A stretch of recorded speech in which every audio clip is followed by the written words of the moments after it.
আমি বেঁচে আছি না মরে গেছি? কিচ্ছু হয়নি তোমার। এই আপনি তো ফাজিল কেন? দেখে চলতে পারেন না? আন্টু তো খাইয়াই ফেললাম দোস্ত। বিপিন এমন নেশা আগে কোনোদিন হয় নাই।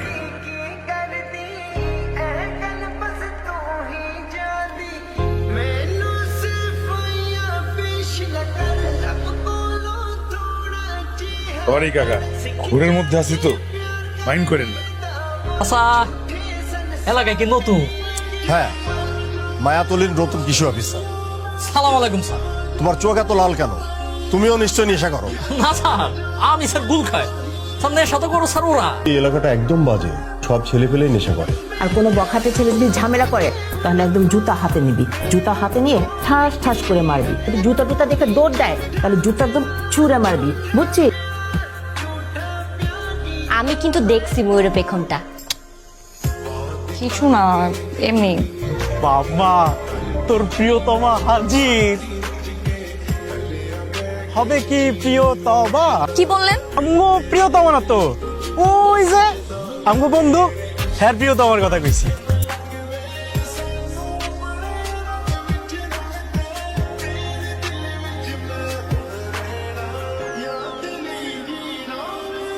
আমি কি তোমার ওল্ড ফ্রেন্ড হতে পারছি? ওই পেখমের গল্পটা তোমার জানতেই হবে। মেয়ে মানুষ হয়ে তুমি কি করে পেটের মধ্যে কথা লুকায়া রাখো? বলো না প্লিজ। আসলে পেখমগুলো আমি অনেক ছোটবেলার থেকে জমাই। কেন? কারণ আমি আগে ভাবতাম পেখমগুলো একদিন বাচ্চা দিবে, আর যেদিন বাচ্চা দিবে সেদিন একটা রাজপুত্র ঘোড়ায় চড়ে আমার কাছে আসবে। পেখমগুলো বাচ্চাও দিল না, আর তোমার রাজপুত্রও এলো না। সবই রূপকথা।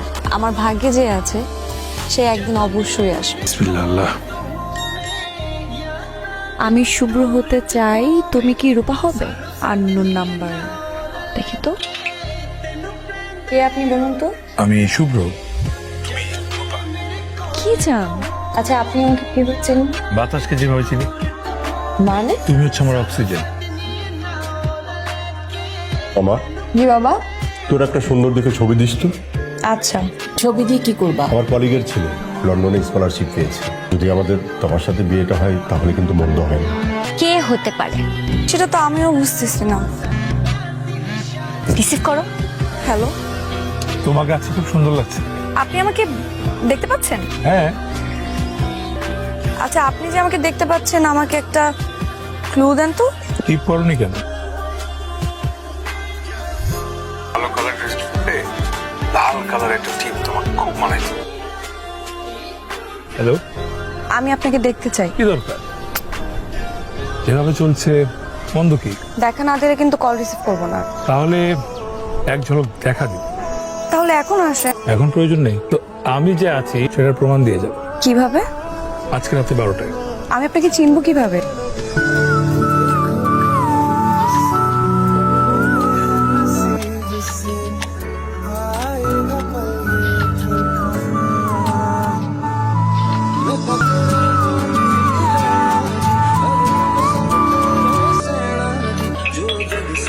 তাহলে এভাবে চলতে থাকো।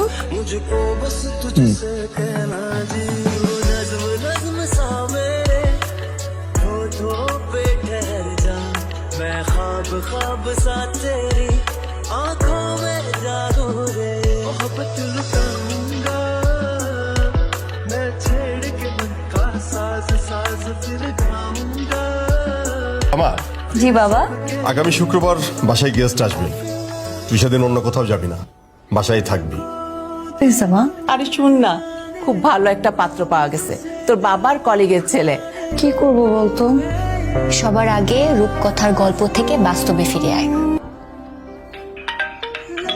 হ্যালো, আমি তোমার সাথে দেখা করতে চাই। রূপকথার মতো আমাদের প্রেম চলছে, ভালোই তো লাগছে। রূপকথা থেকে এখন বাস্তবে ফিরে আসতো। কি হয়েছে বলো তো? দেখা হোক, সব বলবো, প্লিজ।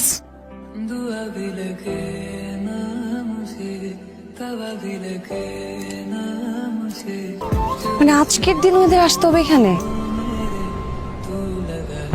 ওরে কটকটি, আপনি এখানে দাঁড়াচ্ছেন কেন? যান, ফোন দিয়ে দাঁড়া। হ্যালো, কোথায় তুমি? আমিও তো আসছি। আবার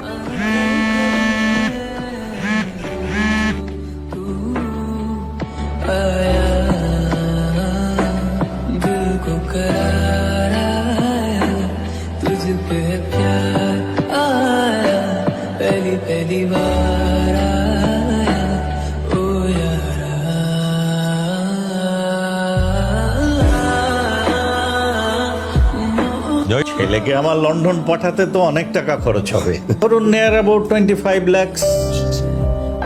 হ্যাঁ আপনি এই ব্যাপারটা নিয়ে একদম টেনশন করবেন না। আমি ভুল করে অদেখায় ইমনকে ভালোবেসেছি, আর আমার বাবা মা ভুল করে যৌতুক লোভে একজনের কাছে আমাকে বিয়ে দিতে চাচ্ছে। ভুলকে যেহেতু বেছে নিতে হবে, সেহেতু নিজের ভুলকে বেছে নেওয়া ভালো। হ্যালো, তুমি আমাকে বিয়ে করতে পারবা? তোমার জন্য আমি সব করতে পারবো। এটা তুই কি করলি তমা? এমন একটা নেশা করে তুই বিয়ে করে ফেললি। আমরা আজকে থেকে জেনে গেলাম আমাদের কোনো মেয়ে ছিল না। আমাদের জন্য দোয়া করো।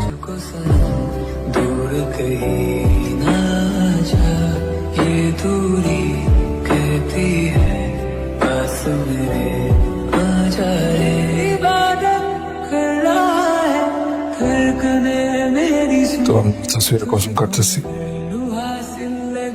আমি আর কোনোদিন নেশা করবো না।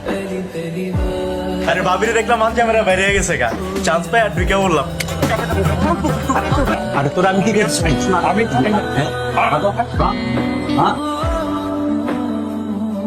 তোমার কষ্টের সময় আসার কথা। বাতাসে কসম করছিল না তুমি? এই ছিল তোমার ভালোবাসা, আমার প্রতি এই ছিল ভালোবাসা তোমার। আমি এক কাপড় আসছিলাম না এই বাসায়, আমি এক কাপড় এই বাড়ির থেকে বেরোয় যাব।